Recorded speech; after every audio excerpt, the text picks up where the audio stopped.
কাজ পড়ে আছে, উঠান ঝাড়ু দেওয়া হয় নাই, ভাত রান্না হয় নাই, এটা হয় নাই, সেটা হয় নাই বলে যখন রাগাতে গেছে, সঙ্গে সঙ্গে মেয়ে কেবল কাপড় পেঁচাইছে মাজায়, কথার উত্তর দিতে যাবে, হঠাৎ হুজুরের কথা মনে হয়েছে, আরে হুজুর না বলছে তাবিজ মুখে নিয়ে বসে থাকতে হবে।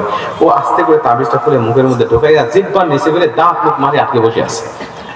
পেটার পরে এই অবস্থা থেকে শাশুড়ি চিন্তা করে, কাহিনী আজকে আমার বেটা এরকম আল্লাহর ওলি হয়ে গেল, এক কথার উত্তর দেয় না। এখন বেশিক্ষণ তো একা একা পেছাল করা যায় না, কথা বলা যায় না। যখন কোনো কথার উত্তর নাই, আস্তে করে শাশুড়ি চুপ হয়ে গেছে। ও আস্তে করে মুখের মধ্যে তাবিজটা বের করে সংসারের কাজকর্ম শুরু করে দিয়েছে।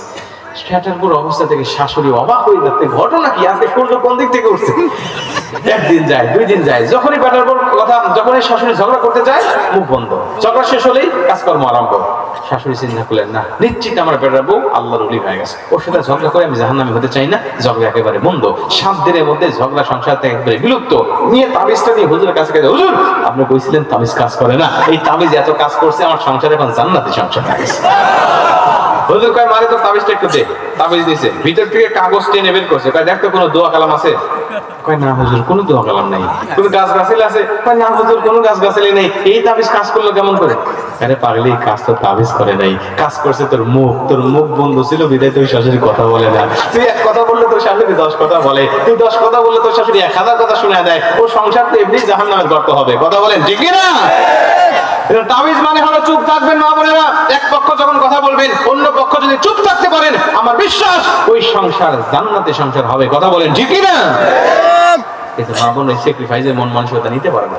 ওরা ওই স্টার জলসা, জি বাংলা, কিরণমালা, হিন্দি সিরিয়াল থেকে শিক্ষা নিয়েছে কিভাবে শাশুড়ির সাথে ঝগড়া করতে হয়, কিভাবে শ্বশুরের সাথে খারাপ ব্যবহার করতে হয়, কিভাবে স্বামীর সাথে স্বামীর হক ফাঁকি দিয়ে দেবরের সাথে পরকীয়া করতে হয়, ড্রাইভারের হাত ধরে ভেঙে যেতে হয়, কর্মচারীর সাথে জেনা ব্যবচার করতে হয়। এই ট্রেনিং গুলো শেখানো হয়। আর 100 জন মা বোন যদি দেখে, ওখান থেকে 10 জন বিপদে চলে যায়, কথা বল ঠিক না?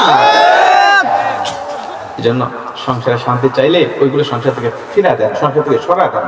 দেখবেন যে আল্লাহ পাক আপনার সংসারের মধ্যে সুখ শান্তি দান করছে।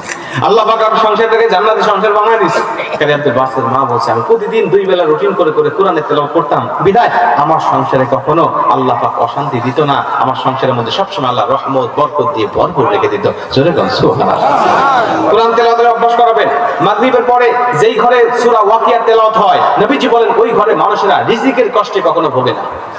ওই ঘরে মানুষেরা সামান্য লবণ, মরিচ, পেঁয়াজের জন্য অন্য কারো কাছে হাত পাততে হয় না। আমার আল্লাহ তার রিজিকের মধ্যে এত বরকত দিয়ে দেয়, ও খেয়েই শেষ করতে পারবে না। লম্বা হাদিস আছে, লম্বা হাদিস আছে। সূরা ওয়াকিয়া তেলাওয়াত করবেন মাগরিবের পরে, প্রত্যেকটা ঘরে আপনাকে আল্লাহ পাক রিজিকের কষ্ট রাখবেন না। পারবেন তো ইনশাআল্লাহ? স্ত্রীদের বলে দিবেন। মা বোনেরা শোনেন, স্ত্রীদের কারণে স্বামীর সংসারের রুজি রোজগারের মধ্যে আল্লাহ বরকত দান করে দেয়। স্ত্রী যদি কোরআন তেলাওয়াত করে, স্ত্রী যদি জিকির আজকার করে, স্ত্রী যদি আল্লাহ পাকের হুকুম আহকামগুলো মেনে চলে, আল্লাহ পাক বলে স্বামীর সংসারের মধ্যে আল্লাহ পাক বরকত বাড়িয়ে দেয়। স্বামীকে আল্লাহ পাক হালাল ভাবে ধনী বানায় দেয়। আবার স্ত্রীর কারণে স্বামীকে আল্লাহ পাক গরীব বানায় দেয়। স্বামীর সংসারের মধ্যে থেকে আল্লাহ পাক বরকত ছিনিয়ে নেয়। এই জন্য অবশ্যই আমাদেরকে কি করতে হবে? স্বামী স্ত্রী মিলেই আল্লাহর হুকুম আহকামগুলো মেনে চলতে হবে, কথা বলেন ঠিক কিনা? প্রিয় ভাইরা আমার, আমি আপনাদেরকে কয়েকটা নসিহত করি। যেহেতু মা বোনদের প্যান্ডেল আছে, আমি শুনছি যে মা বোনদের সামনে কিছু কথা বলতে বলে। আমি আপনাদেরকে বলি, বিশেষ করে পুরুষ ভাইদেরকে সর্বপ্রথম বলি, পুরুষ ভাইরা, আপনার উপরে যেমন স্ত্রীর হক আছে, আপনি যেমন স্ত্রীর কাছ থেকে ভালো ব্যবহার আশা করেন, আপনার কাছ থেকেও কিন্তু আপনার স্ত্রী ভালো ব্যবহার আশা করে। একজন স্বামীর জন্য সবচাইতে মহামূল্যবান দামি সম্পদ, সবচাইতে মহামূল্যবান দামি নিয়ামত হলো তার ঘরের স্ত্রী। একজন স্ত্রী যদি, একজন স্ত্রী যদি নেককার হয়, ওই স্বামীর যদি সম্পদ নাও থাকে, আল্লাহ পাক আসমানি একটি জান্নাতি সম্পদ যেন তার ঘরে দান করে দিয়েছে। এজন্য নেককার স্ত্রী যদি পেয়ে যান, কখনো তাকে অবহেলা করবেন না, কখনো তার সাথে দুর্ব্যবহার করবেন না, স্ত্রীর সাথে সবসময় ভালো ব্যবহার করার চেষ্টা করবেন। দেখবেন যে আল্লাহ পাক আপনার সংসারটা সুগমই করে দিয়েছে। স্ত্রী হলো আদরের বস্তু, স্ত্রী হলো আদরের জিনিস। স্ত্রীকে যত্ন করতে হয়। স্ত্রীকে যত বেশি যত্ন করবেন, স্ত্রীকে যত বেশি আদর করবেন, আপনার সংসারের মধ্যে আল্লাহ তত বেশি বরকত আর তত বেশি সুখ শান্তি ঢুকায় দিবে। সুবহানাল্লাহ। আর যদি তার সাথে খারাপ ব্যবহার করেন, তাহলে কিন্তু আপনার সংসারে সুখ থাকবে না। কেন? কারণ স্ত্রী হলো, স্ত্রীকে আপনি শাসন করে, গালিগালাজ করে, তাকে আঘাত করে, তাকে যতটুকু শুধরাতে না পারবেন, তাকে ভালোবাসা দিয়ে মায়া দিয়ে আপনি তার থেকে তাকে বেশি সংশোধন করতে পারবেন। কথা কোন ঠিক কি? নবীজি বলেন স্ত্রী হলো বাঁকা, এদেরকে যদি সোজা করতে চাও বেশি চাপ দিয়ে তাহলে ভেঙে যাবে, যদি ওইভাবে রেখে দাও বাঁকাই থেকে যাবে। এদের মধ্যম পন্থা অবলম্বন করে তাদের সাথে ভালো ব্যবহার করে তাদেরকে সোজা করার চেষ্টা করো, দেখবে তোমার স্ত্রী তোমার কথায় উঠবে এবং তোমার কথায় বসবে। কথা বলেন ঠিক কি? তাদের সাথে ভালো ব্যবহার করবেন, কখনো খারাপ কাজ করবেন না। এবং পুরুষ ভাইদেরকে বলি আরেকটা কথা, সেটা হলো কখনো পরকীয়ায় লিপ্ত হবেন না, পর নারীতে আসক্ত হবেন না।